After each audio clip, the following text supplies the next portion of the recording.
driving new drivers. I want you to look at this like your master class, and I'm going to tell you why and what happened. So you ask, all go through divided attention, meaning when you're learning how to drive, you have to multitask. Example, steering wheel and signal. New drivers often let the steering wheel drift the moment they reach for the turn signal stalk. So if I tell you make a right turn, you might turn the steering wheel to the left and crash, or you might turn the steering wheel to the right. That's one example. Number two, braking and scanning. You have to slow down. The light is red. A car is in front of us. Forgetting to check the rearview mirror. When you guys are driving as beginning drivers, you're going to forget to check the rearview mirror. So if you slam brakes, we're going to get rear-ended. If you don't have your foot on the brake and we get hit, we'll be pushed into the car. So you have to do that. There's more. Number three, turning and accelerating. Most of you know how to make a right turn. Some of you will struggle to straighten out the wheel. So here's what happens. While simultaneously adding gas, you might hit the curb, or you might drift into the left lane, because a lot of you will panic and hit the gas really hard. And if you do, you're going to grip the wheel and the car will drift to the left, or you can go over the curb, which is failure. I'm giving you more examples, Sarah, and I really like it because this can help you understand the mind of a beginning driver. And these are the things I see all the time. It's not a quick checklist. It's very extensive. Next, instruction and execution. Sarah, I tell you go through the roundabout. You stare at the car coming from the left and you hit the curb. Or I tell you turn on your left blinker, we're going and making a left on a roundabout. You don't use your left blinker and you go left and we get hit because the driver doesn't see your blinker because you didn't turn it on. So hearing my instructor say turn left at the light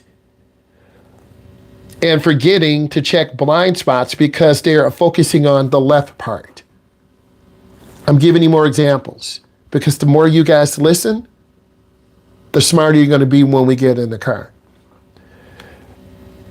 Next, navigating and lane keeping.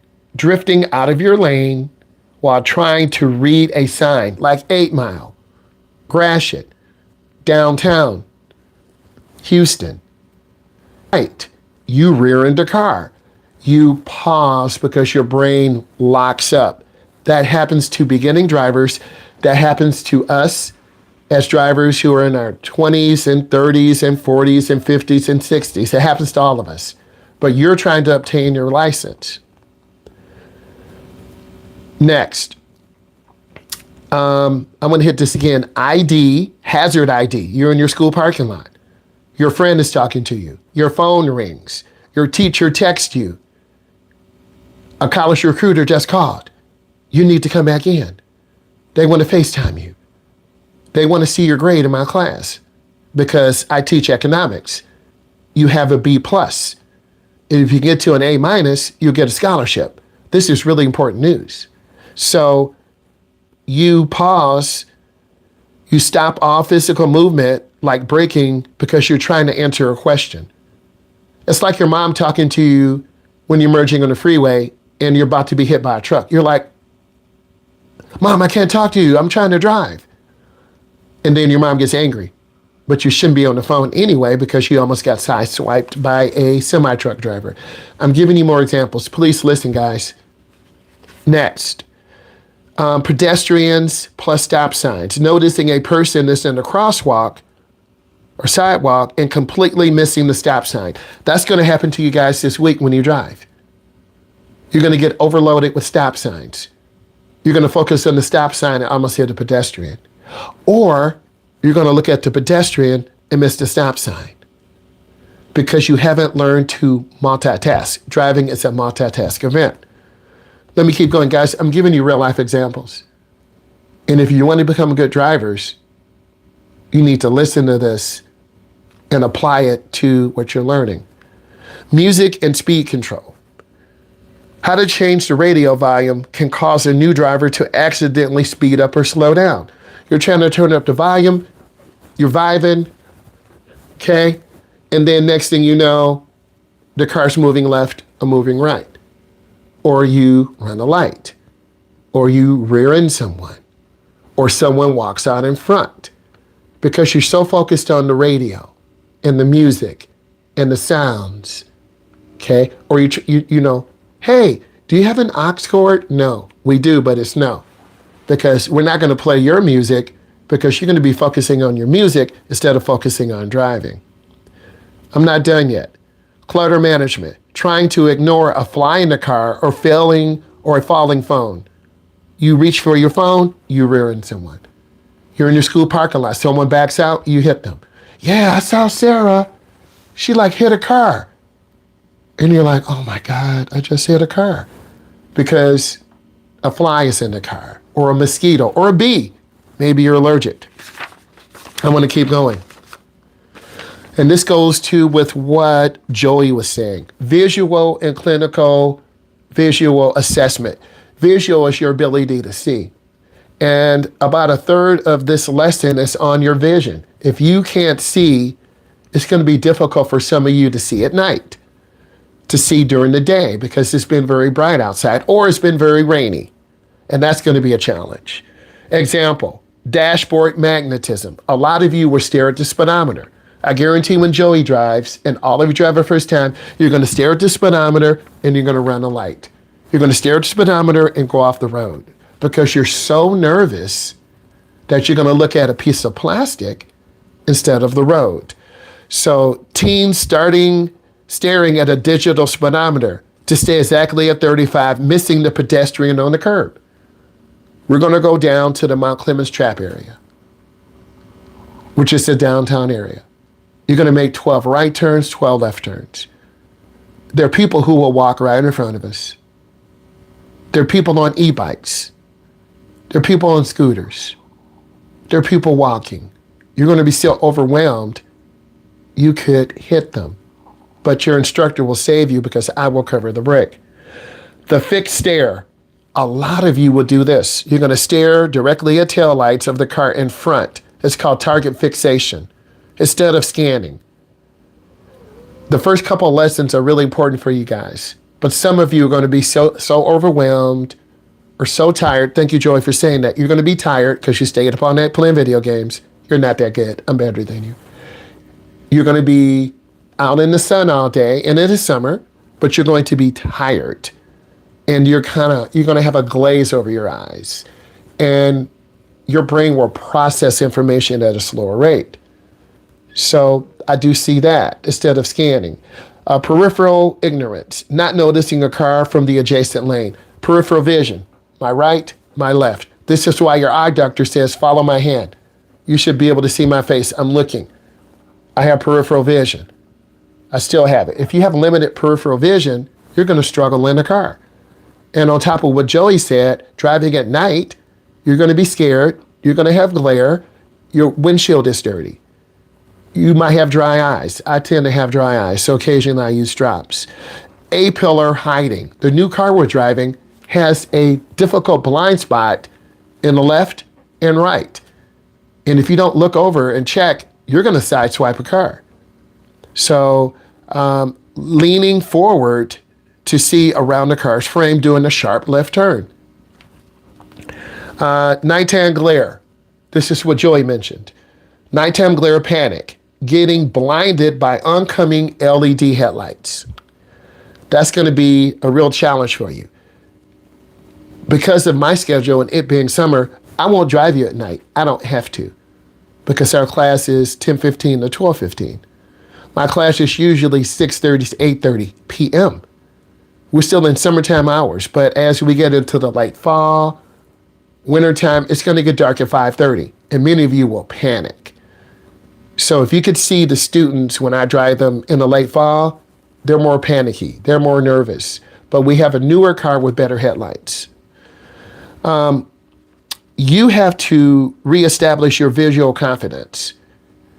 Meaning if you wear glasses or you have some eye trauma, you're going to have to reestablish your confidence. Seeing a light ahead, not hitting the curb, staying in your lane. Closure miscalculation. Okay, I'm just checking time. Close or miscalculation. Example, you go over the stop line. You stop in the middle of the street. Teens thinking they can beat the yellow light. Guys, don't even plan on running yellow lights with me. That is an automatic fail. I'll say it again. If you start running yellow lights, you're going to feel very comfortable. And when you feel comfortable, you're going to take more risk. And that goes back to what Caitlin was saying. If you learn how to run yellow lights and eventually run red lights, you're going to get hit, you're going to get a ticket, and you won't be here with us.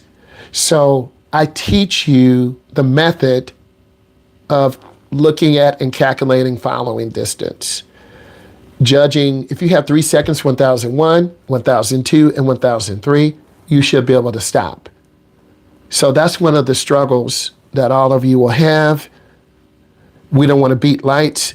Spatial illusion, thinking the car is much wider than it is. A lot of you will hug the left or hug the right. If you hug the right, we're going to go into the ditch. If you hug the left, you're going to break the mirror. Someone's going to hit our mirror. So a lot of you have difficulty with spatial illusions, and you think the car is wider than it is, and you're going to be hugging the left or you're going to be hugging the right. The next one, visual search fatigue. After 20 minutes of heavy scanning, teen and adults' eyes stop hunting. It's like you're playing a video game. Your eyes eventually get tired and you stop scanning. And that's when it becomes dangerous. So you're misjudging speed. You don't scan as much. And then you start getting tired and you have that glazed over look. That glazed over look can be dangerous because you're vulnerable to lights and pedestrians. Overscanning. A lot of you will overscan. Looking too much at mirrors. Some of you will look at a mirror, the car will go off the road to the left. And you'll say, oh my God. I'm like, what are you doing? I'm sorry. I was looking in the mirror too long. Okay, don't do that anymore. Or some of you will look over your shoulder and the car will go off the road. What are you doing? I'm sorry. I'm tired. I have wrestling later. I'm dehydrated. That's fine. You picked the wrong time to drive though. We'll drive 8 to 11 or 1 to 4 or 5 to 7. Okay? It depends on my schedule. And we're going to work together. I want to keep going, give you some more examples, and then we're going to see some videos. We're doing pretty good. So if you overscan, you're looking too much at mirrors out of fear, resulting in not spending enough time looking in your path ahead of you. Like walking down the hallway at school. You walk into a junior or senior, and then you have a problem. Examples, building the internal calculator. Closure of miscalculation. Some of you will stop in the middle of the street. Another problem will be motion plaxar error, misjudging the speed of cross traffic. This is really important. Some of you will pull right out in front of a car, and then I might have to hit the brake, and you're like, bro, what happened? Shaniqua, you almost pulled down the guy that's killed. Oh, I'm sorry. I'm tired. So this is some of the reasons why Anna or Antonio or Josh or Caitlin, your parents won't drive with you because you're going to pull right out in front of a car and get hit. Another example, I was driving yesterday, getting ready to go right past McDonald's. An elderly couple, don't come after me, they were in their late 70s. The gentleman made a really slow left turn right in front of me and almost hit me because he misjudged distance. That's going to happen to all of you when you make left turns. So it's really imperative that you understand you really have to learn a new skill set. You will have memory lapses, but that's for old people. No, you're going to have memory lapses. Forgetting the no turn on red sign, that's going to cause you to fail.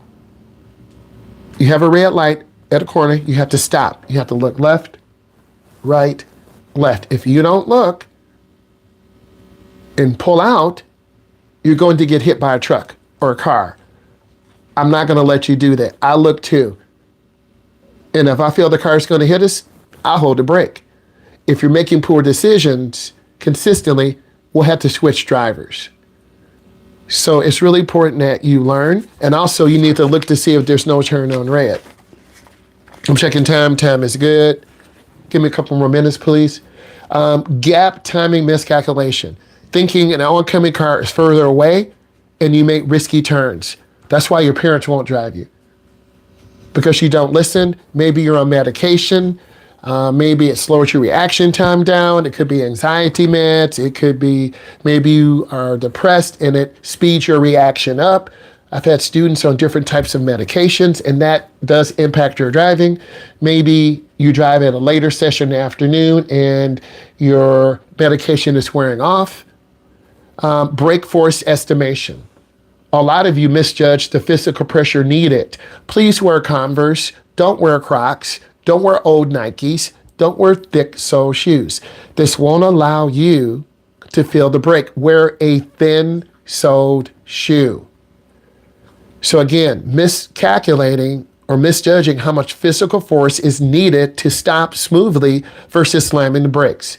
A lot of you will keep slamming the brakes and slamming the brakes.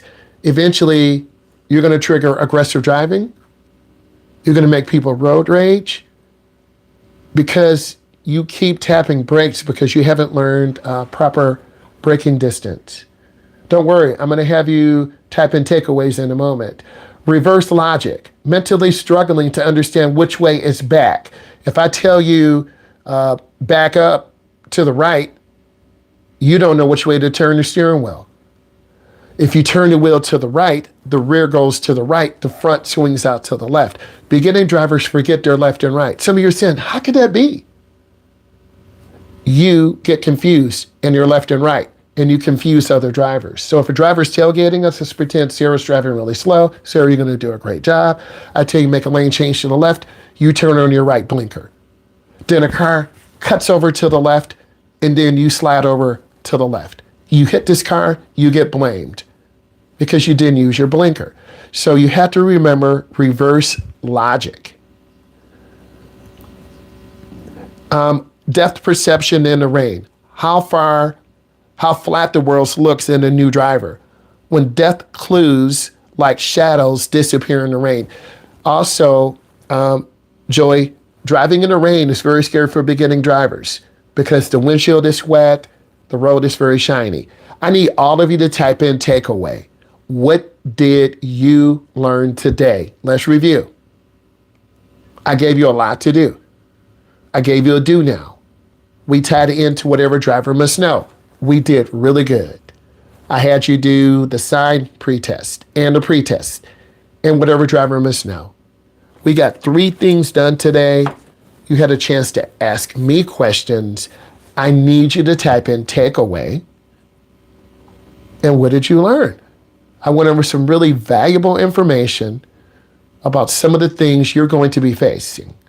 Example, you have a sport, you have a job, you're the last kid in the family, or you're the first kid in the family, or you're just too busy to take driver's ed, and mom and dad said, come on, you got to take driver's ed.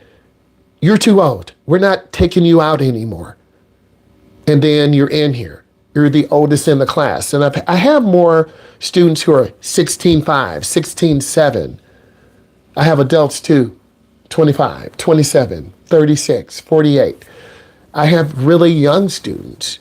So it becomes more divided. I have a class of very young students, a class of very old students. I have students in the middle. I have students who think they know everything and they end up crashing. So you need to be humble. If I make a mistake, I own it. If I confuse you, I own it. Because our driver's ed cars are like a clinical lab. And a lot of beginners get overwhelmed. So I'm giving you some good information. I'm glad you had some good questions. And remember, I do read what you put. And do what you want. Take 10 AP classes. Get a scholarship. But you have to make time to be a teenager. You have to make time to sleep. You have to make time to enjoy your life. I see a lot of kids being overscheduled. I'm just speaking truth. So I thought it was very powerful today. We learned a lot today.